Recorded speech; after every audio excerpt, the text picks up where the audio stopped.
Welcome to Hack the File. I'm Michael Lopez, and on today's episode, we're going to be looking at video 2 on the networking basic for hackers. Enjoy. All right, we're back. Video 2. Like I said, I gotta try to knock these out.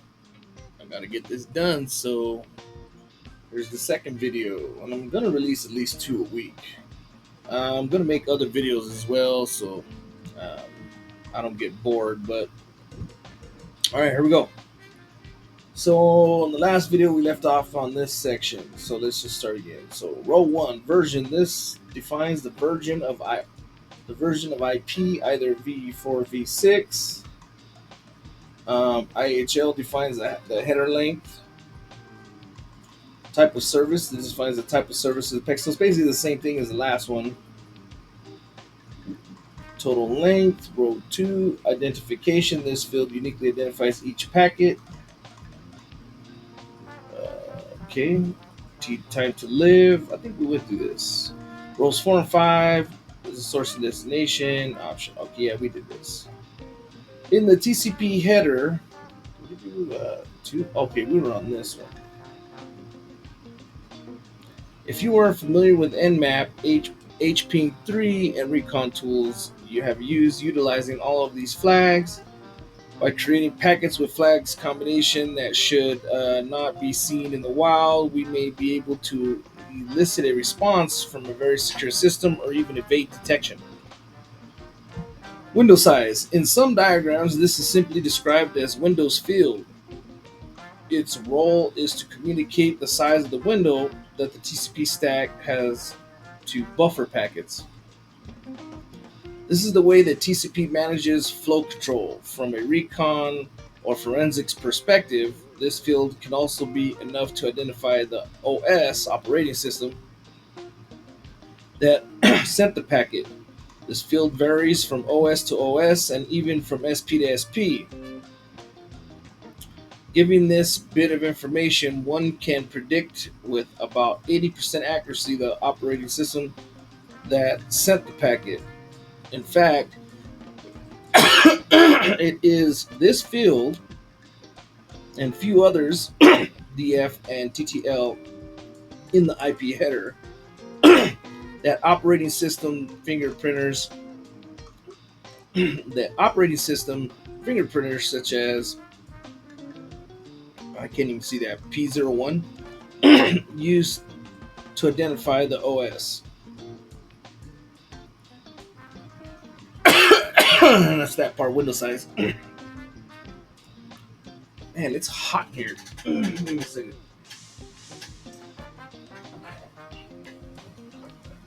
Oh. Row 5. Checksum. This field uses a simple algorithm to check for errors. In essence, it is an integrity checker. I mean, this is like the last one, okay? URG pointer.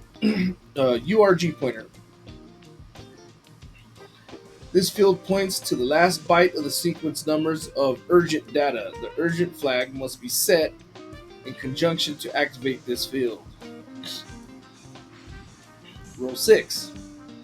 Options like the IP header, the TCP header has an option field to be used if necessary and is verifying length.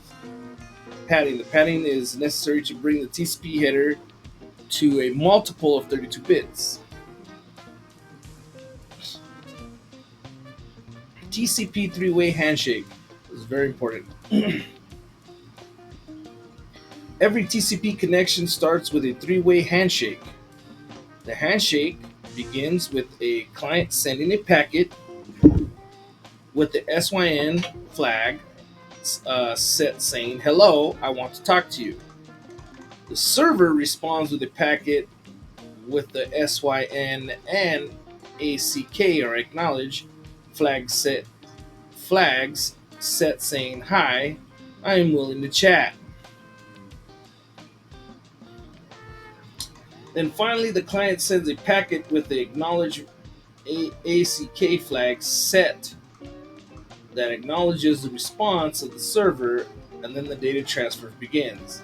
So this is you, it says client, You're sending the SYN to the server that you're trying to communicate to with. The server says, so you say, so it says, hey, I want to communicate. And the server says, I received your communication request, and sends it back, SYN act, acknowledged. So SYN acknowledged. So that's called three-way handshake. Then the third one is you're saying, okay, now I acknowledge that I got your acknowledgement, and you send it back to him. And then it's established. Just remember, SYN, then to your server, the person or the IP address you're trying to communicate with, or server. Then it sends it back and says SYN acknowledge. So SYN acknowledge, and then acknowledge. And you're saying, yep, all right, I got it. I got your approval back. Now I'm sending that back. I got your approval back. Acknowledged. This is called the TCP three-way handshake. Okay, it's very important. UDP, User Datagram Protocol, or UDP, is a connectionless protocol versus TCP, which is connection orientated and requires a connection such as a three-way handshake as seen above. It is more lightweight than TCP since it does not have the overhead of assuring a connection and making certain that each packet arrives. UDP simply sends packets and forgets about them. It's like, did you get them? I don't give a shit. We're going to go fast. This works great in applications where you want efficiency and no one packet is critical, such as streaming. Oh no, hold on. This works great in applications where you want efficiency and no one packet is critical, such as streaming music or video. That's what I just said, right? So it doesn't have any security. It doesn't have any double checks, nothing. It just sends the packets and that's it. It doesn't care if it gets there or not. And with that, if you cut out this SYN handshake, verifying that it received all the information and stuff like that or whatever, then it's faster, right? And you're going to use that for like gaming, streaming, Zoom, and all that. Some of the key protocols that uses UDP include DNS, only for queries, SNMP for network device management, and NTP for network time synchronization. When scanning for UDP ports and tools such as Nmap, it could take a bit longer as UDP does not have a response for those packets or close ports. It doesn't care. Nmap simply waits for a specific time, and if no response is returned, it assumes the port is closed. Okay? You can scan for UDP Nmap with the following command: Kali Nmap -s big U, and then IP address. Let's do that one. Little s big U. Remember that. So we're going to open up my Kali.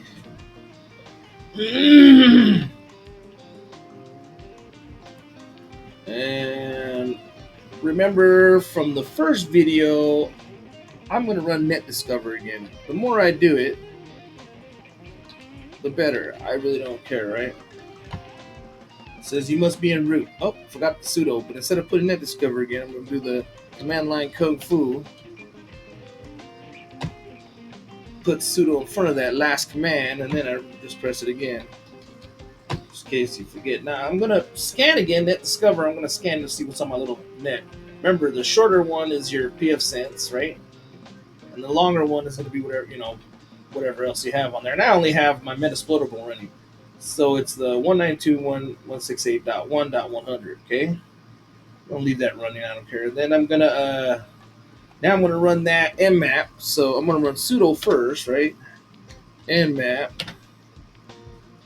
little s, dash little s, big U, and then the IP address. So 192.168.1.100. Man, my my nums lock is never on nmap, and I always use my N keys. Nmap, dash little s, big U, 192.168.1.100. And then this one's gonna scan for UDP ports specifically, right? I think that's what the U is. S stands for scan, I'm sure. And then the command is a little dash, right? And we can look at the help on anything, and it tells you how to use the damn thing tool. It's as easy as that. So this might take a minute. Is my Metasploit running? It is. Is that the right?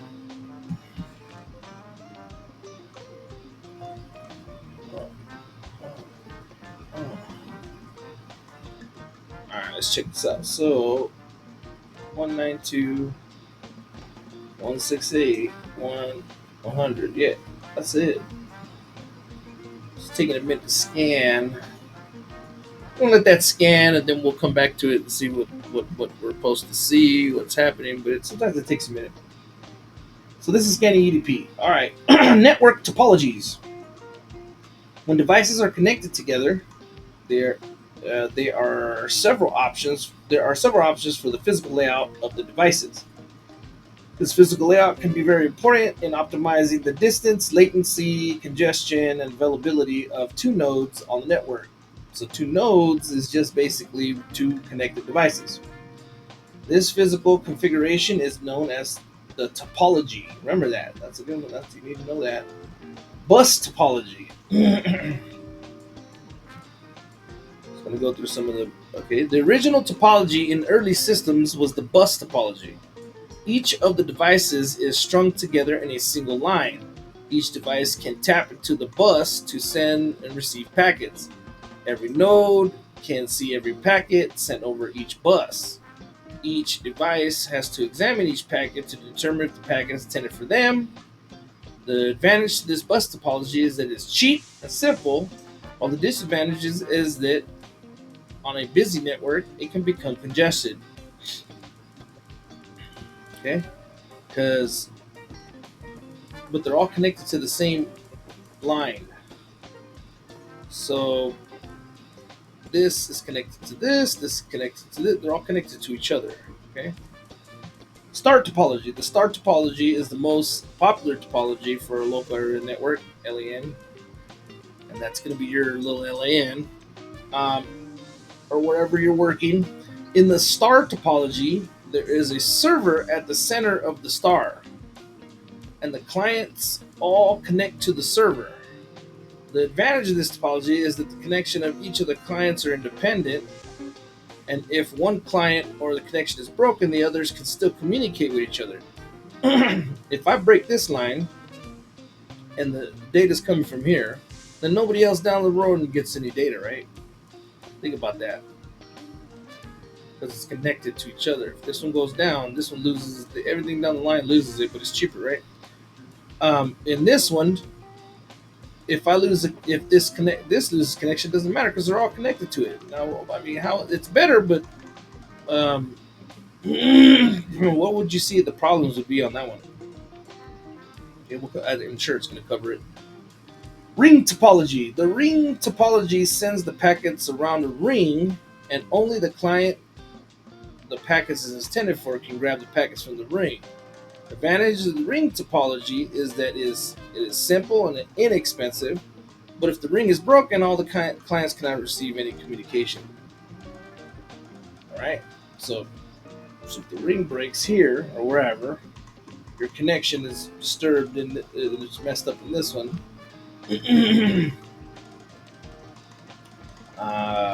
I would say it's the same as the first one, except what? The bus topology, right? Can get congestion. I don't know. Anyways, mesh topology. I'm going to just go through this. The mesh topology has many connections between each device on the network. This means that a packet has a variety of paths to take for its destination. This gives the network resiliency in the case that one cable or if in the case that one cable path is broken. This is similar to how our modern internet is connected. Packets have multiple paths they can take to the target system. In addition, mobile apps such as Rare are able to set up network using a mesh topology and Wi-Fi or Bluetooth to create an alternate. But why isn't it telling me what the bad part of that is? This is so. What would be the bad thing about doing this? Think about it. It's resilient, but what have you done to that? First of all, you made it more complicated. You're these are actual physical connections. These aren't.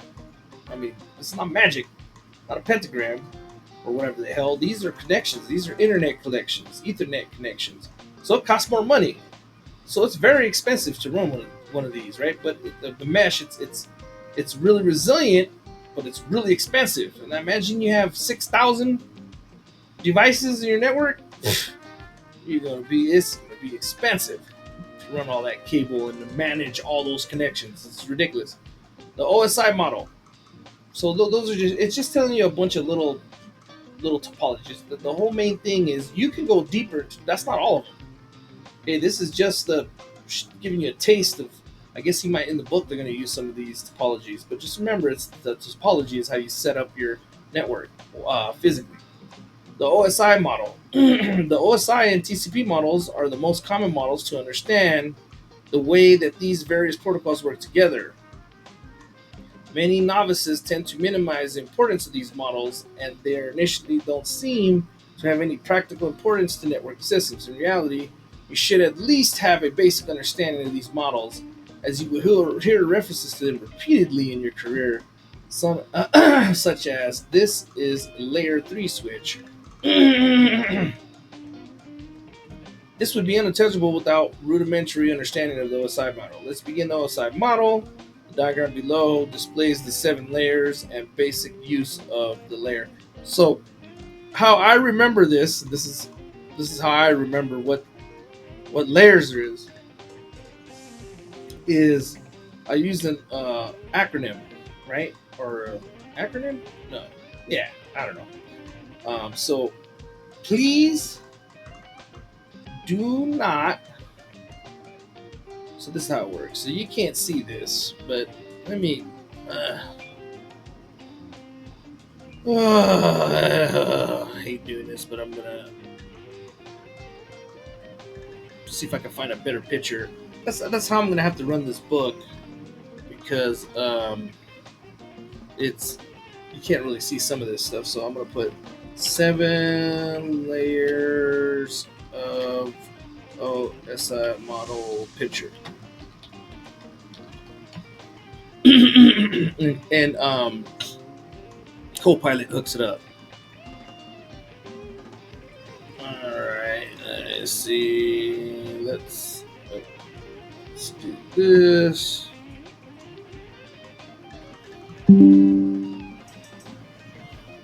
Open that bad boy. Alright, so this is how I remember it. So there's 7 layers, and the P stands for please. The D data link stands for do. The network layer stands for not. The T transport layer stands for throw. The S in the sessions layer stands for sausage. The P stands for presentation, stands for pizza. And the application layer is away. So please do not throw sausage pizza away. That's how I remember. Now, after you, when you're first learning, now after you've looked at this a million times and you've studied books and study and look, I could most likely tell you each of the layers in order from 1 to 7. without having to look, without having to do that acronym. But I am not at the level, which I'm trying to get to that level where I know all this stuff on the right, like what protocols are in which layer. Okay, I know some, and some are just common sense.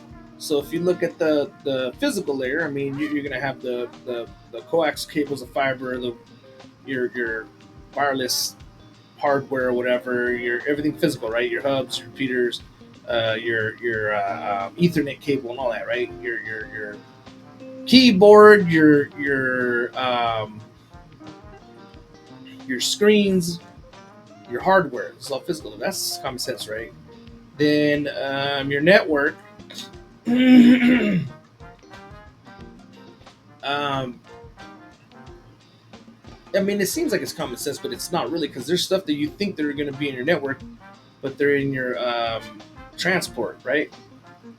So the rest of this stuff, try to memorize it. The more you do it, understand what protocols are in which layer. Okay. As you can see, there are but start. It's going to be please do not transport. Throw sausage pizza away. Oh crap! As you can see, there are 7 layers of the OSI model: the application layer, the presentation layer, the session layer, the transport layer, the network layer, and the data link layer, and finally the physical layer. The figure above details the various layers and the protocols and activities associated with each.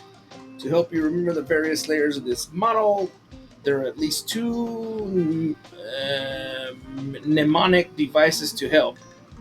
That's what I was thinking. Mnemonic. It's not an acronym because it's not. I'm making it up. So it's just mnemonic. Mnemonic. Anyways, this is what I was trying to look for. If we start from the top and our way down, we can take the first letter of each layer, namely A, P, S, T, N, D, P. Many people remember these layers by using mnemonics device. So he remembers it like all people seem, and yeah, this is a good one. I like that one because it goes the other way. To need data processing. So that would be your application, presentation, session, transportation or transport, network, network data, and then data link, network, and a physical, right? Yeah, network, data link, physical. I mean, you could learn it like that. All people seem, and so you can learn both. So shit, that's a better one. That's a good one too, because now it's going this way. All people, all people seem to need data processing. I mean, that's not hard to forget, right? It's a good one. If you remember that phrase, you can likely remember the various layers. If we work on our way up the model, we can get P, D, N, T, S, P, and A. And we can use the phrase, please don't throw. Oh, that's the one I use. See, this is the one he uses, the one everybody uses. Please don't throw sausage pizza away. Feel free to use either to make up your own. This key is to remember the 7 layers. I hope it's helpful. So, what do we do in my videos? We're just trying to learn. I'm teaching you how to learn. I'm teaching you how to know how you learn. So if you know how you learn, then if you don't know, then you need to figure that out. That's what we're doing here, right? So you can make your own acronym. I use this please don't throw sausage pizza away because it's so ridiculous that I'll never forget it. And I don't throw sausage pizza away. I don't throw any pieces away, right? I'll take some of the sausage off because I don't like too much sausage on my pizza. I just one here and one there, and that's it. Too much. It's too much. The OSI model from a cybersecurity perspective. The attacks against. Let me hide this and see what's going on. How many more minutes I got? So I'm gonna make these little 30-minute videos. So I got 5 more minutes. The OSI model from a cybersecurity perspective. The attacks against the protocols in this model can be characterized as follows. A little bit over 30, maybe. Let me look at. See what happened with our scan. All right, I didn't get nothing.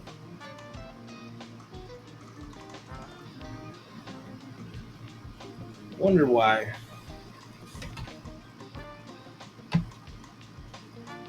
Try to run that again.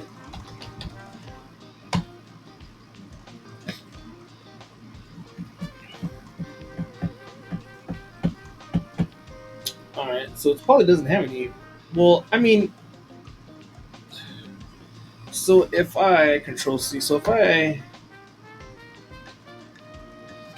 what was the other command? It was you. So it was, man, it is hot. It is T, right? So if I go here, put big T, there's UDP in here.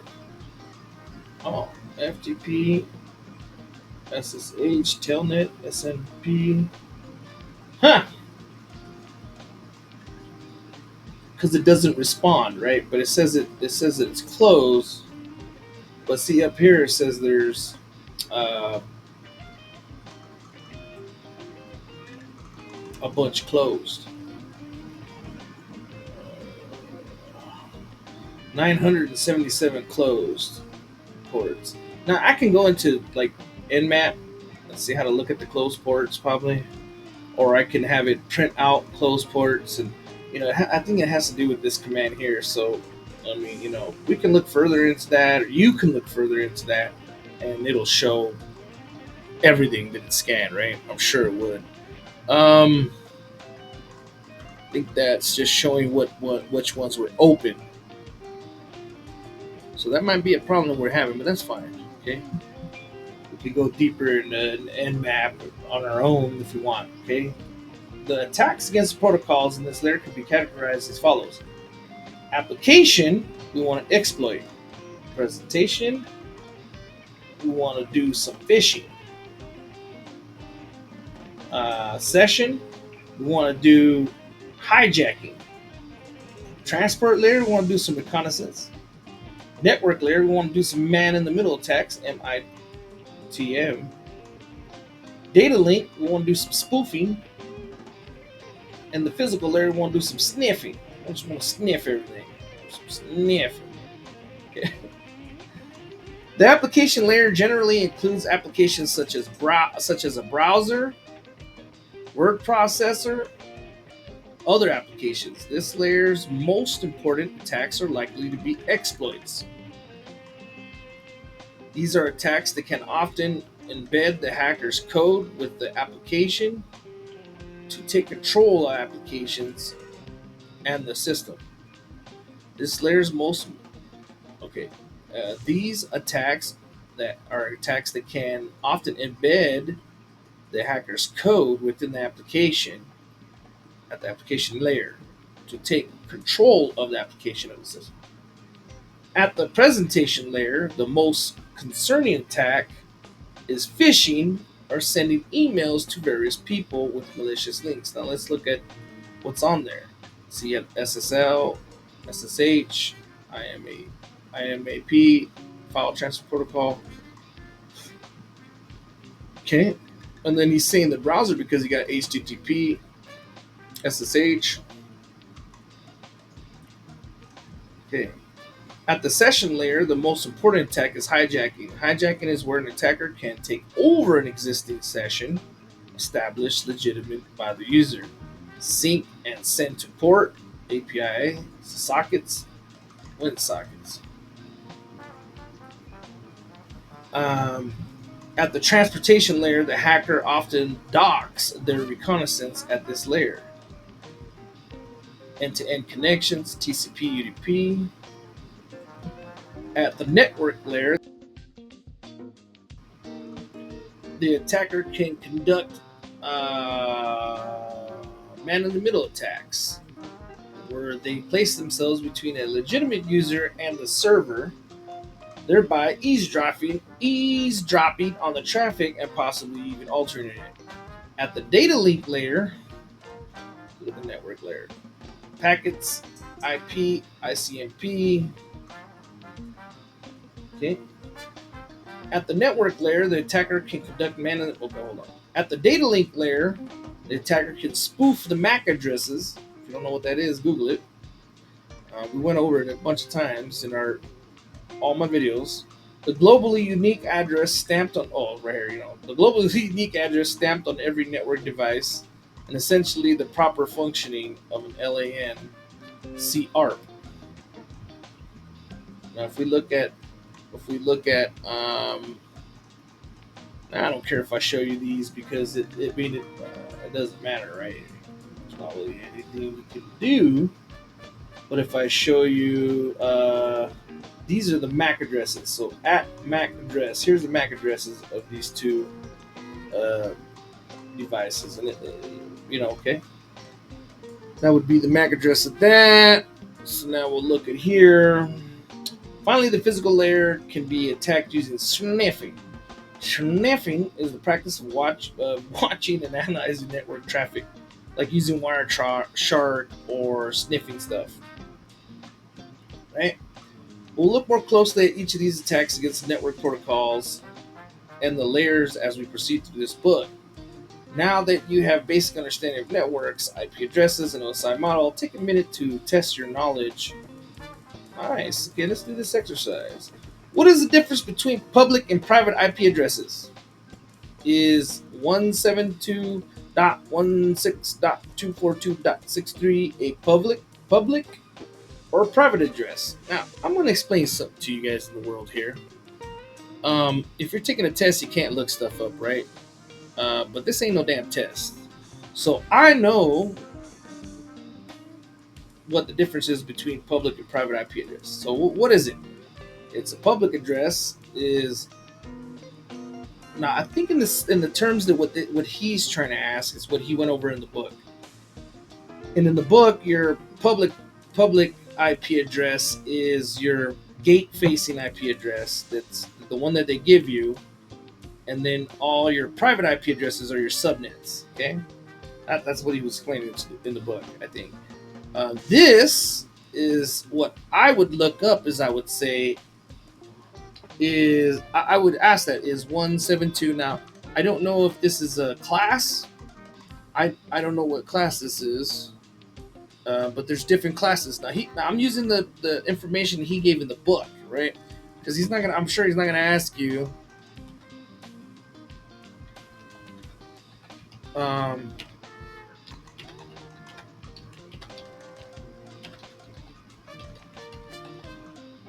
He's not going to ask you something that he didn't try to teach you, right? So that might be Class B, medium-sized networks, right? And is that public or private? So I think it's a private, right? It's a private address.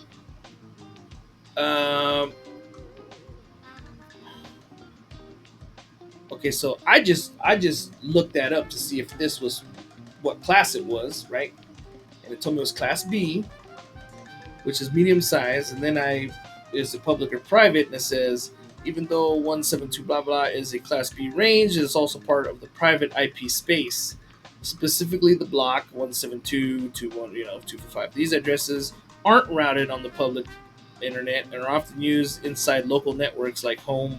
So this would be, they would take this as a subnet and use it to map out their network, right? In their network. Okay, use ifconfig to determine what IP address is on your system, what your system is using. Okay, we use NetDiscover, so we didn't have to do that, but let's do IP config like it said. So this is on my Kali Linux. IP config. Oh my god, that's not gonna be IP. It's IF. In Kali, it's IF config, right? So there you go. It gives me my IP address. My IP address is up here. Innet 192.168.106, right? And that was given to me by my firewall when I set it up, right? And that's my private. It's private. Okay. Do an nmap scan against your system. What ports are open? We already did that. I'm not going to do that on my Kali Linux. Well, I'm not going to do that on my system. What? I only have one thing running on my system, and that's Metasploitable. So we already did that. What are the 6 TCP flags? And what are they used for? So, when it's talking about the flags, I think it's talking about what he taught us up here. Right here. Transmission control protocol. TCP header, there are numerous fields. Okay. And we're going to look for the flags. Here. There they are. Right? Row 4. The fourth row has some critical information. Let's skip over the data offset reserve. Let's take a look at the 8-bit. Okay. These are the infamous flags of the three-way handshake in nmap scan. The first 2 bits, the next 6 bits are the urgent, acknowledge, push. I have no idea what this is again. I forgot. Here's your SYN and your film flag. So it's 1, 2, 3, 4, 5, 6. I'm just talking about these. Yeah, here they are. SYN, open a new connection. FIN, the normal soft, acknowledge, push the data. Oh, past the buffer of application. Okay, so that's what it's asking. Okay, go back. What are the most common attacks against the network layer? What are the most common attacks? It's right here. The network layer, the attacker can conduct man-in-the-middle attacks where they place themselves between legitimate users, eavesdropping on traffic. Now let's look here, network and packets, IP address, and stuff like that. Okay, that's a little exercise. All right, we're done. That was fun. So I'm gonna do quick videos. I'm actually gonna try to do one chapter at a time. Should only take me about an hour, 45 minutes to do each chapter. But we're on chapter 2 now, right? And so the next chapter is going to be subnetting and CIDR notation. Why subnetting? Okay. All right. So we're going to go through some subnetting. And let's see how long this chapter is. And that's going to be a quick video. So, I don't know. I'll see you next. Well, I mean, that was HackTheFile. I'll see you next time and enjoy.